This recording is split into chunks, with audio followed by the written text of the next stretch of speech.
আসসালামু আলাইকুম আরহামাতুল্লাহ। প্রিয় এইচএসসি শিক্ষার্থী, কেমন আছো সবাই? আশা করছি তোমরা সবাই ভালো আছো। আজকে আমি তোমাদের ঢাকা বোর্ড 2023 সালে fill in the gaps with the correct form of verbs এই বিষয়টি নিয়ে কথা বলবো। আর মজার বিষয় হচ্ছে যে রুলসগুলি জানলে তোমরা খুব সহজেই এই জায়গাতে ভালো মার্কস পাবে, অর্থাৎ কারেক্ট ফর্ম অফ ভার্বস সঠিক উত্তর করতে পারবে। সেই রুলসগুলি ইনশাআল্লাহ ব্যাখ্যা সহকারে বলার চেষ্টা করব। তো চলো শুরু করি। রিড দ্য টেক্সট, নিচের এই অংশটা আমাকে পড়তে বলছে, and fill in the gaps, gap পূরণ করতে বলছে with the correct form of verbs, অর্থাৎ ব্র্যাকেটে যে ভার্ব দেওয়া আছে এই ভার্বের সঠিক ফর্ম আমাকে বসাতে বলছে।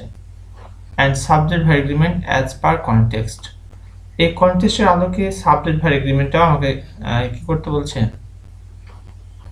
অনুসরণ করতে বলছে। তো চলো শুরু করি। Student life is the best time, ছাত্র জীবন হচ্ছে সবচেয়ে উত্তম সময়। ফর ড্যাশ আওয়ার সেলফ, এখানে আওয়ার সেলফ ছোট কথাটা, কিন্তু এখানে যেহেতু স্টুডেন্ট আছে তারপর এখানে এখানে আওয়ার সেলফ দিলে ভালো হতো, কিন্তু কোশ্চেনে থাকার কারণে ওটাই থাকছে।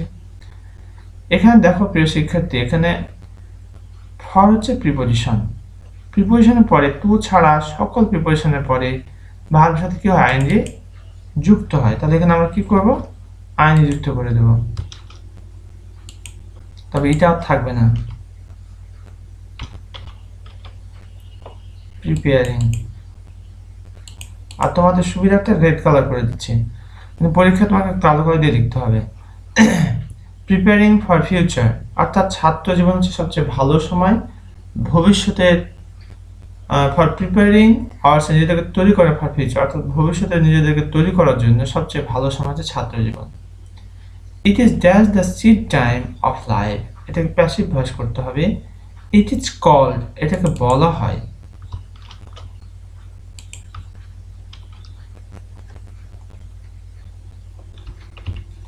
ইট ইজ কল্ড, এটাকে বলা হয় কি, it is called the seed time of life, অর্থাৎ জীবনের বীজ বপনের সময় হচ্ছে এটা, অর্থাৎ ছাত্র জীবনকে বীজ বপনের সময় বলা হয়।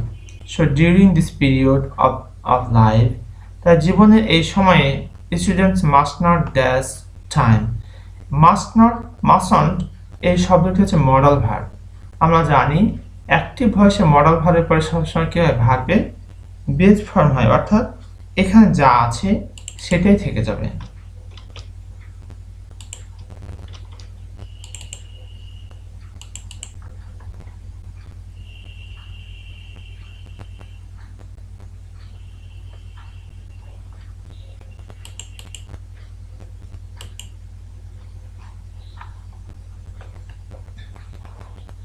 The main pursuit of the students, অর্থাৎ ছাত্রদের প্রধান কাজ, প্রধান পেশা হওয়া দরকার। ড্যাশ স্টাডি, দেখো the main purpose of the students, শিক্ষার্থীদের প্রধান কাজ। তাহলে এখানে ফোকাসিং বিষয় হচ্ছে প্রধান কাজ বা পেশা বা বৃত্তি, যেটি এটা হচ্ছে ফোকাসিং ওয়ার্ড, সেই জায়গাতে এখানে বিভাগ রয়েছে। তাহলে আমার এখানে ডি নাম্বারে কি বসাবো বলো তো দেখি, ইজ বসাইতে হবে। আমরা জানি বিভাগ বলতে অ্যামিজার অজয়কে মিন করে নর্মালি, তো এই জায়গাতে হবে ইজ। অনেকে প্রশ্ন জাগতে পারে এখানে স্টুডেন্টস আছে কেন আর হলো না, আসলে শিক্ষার্থীদের পেশাটাকে মিন করা হয়েছে, শিক্ষার্থীদেরকে মিন করা হয়নি। The main pursuit of the students, pursuit হচ্ছে পেশা, কাজ, বৃত্তি। শিক্ষার্থীদের প্রধান কাজ ইজ স্টাডি, অধ্যবসায় করে। আর স্টাডি এখানে নাউন হিসেবে ব্যবহৃত হয়েছে, ভার্ব হিসেবে ব্যবহৃত হয়নি। They should prepare themselves for the life, they should prepare themselves, তাদের উচিত তাদেরকে তৈরি করা, ফর দ্য লাইফ জীবনের জন্য। ড্যাশ অ্যাহেড, এখানে এই নাম্বার দেখো দেওয়া আছে লাই, এটা হবে line. The main pursuit of the, এটা তো গেলে they should prepare themselves for the life lying ahead, এখানে হয়ে যাবে লাইং। লাইং বানাতে একটু খেয়াল রাখি আমরা, LYING, লাইং। এখানে একটু খেয়াল করলে আমরা সহজেই বুঝতে পারবো। দেখো they should prepare themselves for the life lying ahead, অর্থাৎ তাদেরকে তৈরি করা উচিত নিজেদের জন্যই, for the life lying ahead জীবনটাকে এগিয়ে নেওয়ার জন্য তাদেরকে কি করা দরকার, তাদের প্রস্তুতি নেওয়া দরকার। দে শুড অলসো ড্যাশ, এখানে শুডটা হচ্ছে মডাল ভার্ব, আর আমরা জানি মডাল ভার্বের পরে ভার্বের কি হয়, বেজ ফর্ম হয়, অর্থাৎ পার্টিসিপেট আছে, এটা যেভাবে আছে সেভাবেই থেকে যাবে। তাহলে they should also participate in co curricular activities, তাদের আরও উচিত কো কারিকুলার অ্যাক্টিভিটিস, অর্থাৎ পড়াশোনার পাশাপাশি খেলাধুলা, তারপরে সামাজিক যে সহায়তা, অর্থাৎ এই সমস্ত কাজে তাদের কি করা দরকার, পার্টিসিপেট করা দরকার, অংশগ্রহণ করা দরকার। বাই ড্যাশ নিউজ পেপার, এখানে দেখো বাই একটা প্রিপোজিশন অর্থাৎ টু ছাড়া সকল প্রিপোজিশনের পরে ভার্ব অনের সাথে আইএনজি যুক্ত হয়, তাই এখানে কি হয়ে যাবে, রিডিং হয়ে যাবে।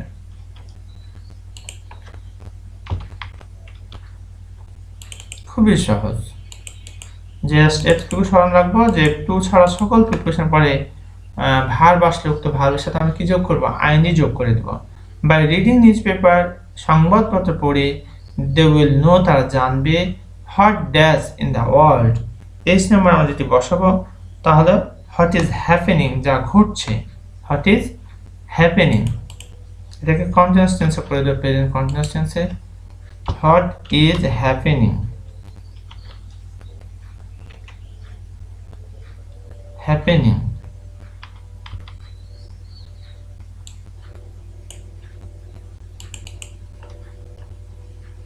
বাই রিডিং নিউজপেপার, সংবাদপত্র পড়ে, দে উইল নো, তারা জানবে, what is happening in the world, বিশ্বে যা ঘটছে সেই সম্পর্কে তারা জানবে। When the country dash with a natural calamity, এখানে আছে ফেস, আর এখানে দেখো কান্ট্রির 7% সিঙ্গল নাম্বার, তাহলে আমরা এখানে কি বসবো বাই নাম্বারে, ফেসেস, অর্থাৎ ফেস আছে, এটা হয়ে যাবে ফেসেস।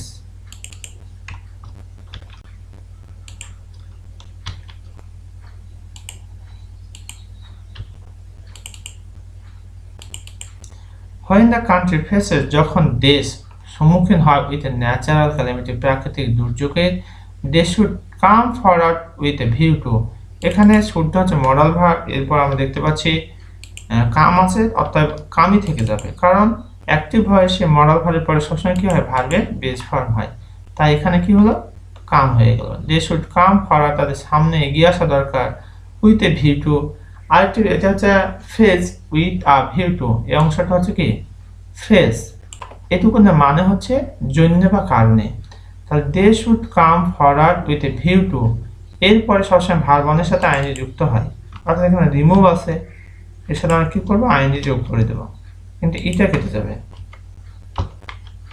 রিমুভিং। প্রশ্ন হতে পারে কেন রিমুভিং হলো, উইথ এ ভিউ টু এর পরে যে ভার্ব আসে তার সাথে আইএনজি যোগ করতে হয়, with a view to removing the sufferings of the affected people, অর্থাৎ বলতে হচ্ছে when the country faces, যখন দেশ কি হয়, সম্মুখীন হয়, forward with a view to removing the sufferings of the affected people, even in normal times they dash themselves, এখানে এল নাম্বার আমরা যেটি বসাবো তা হলো should engage, should engage,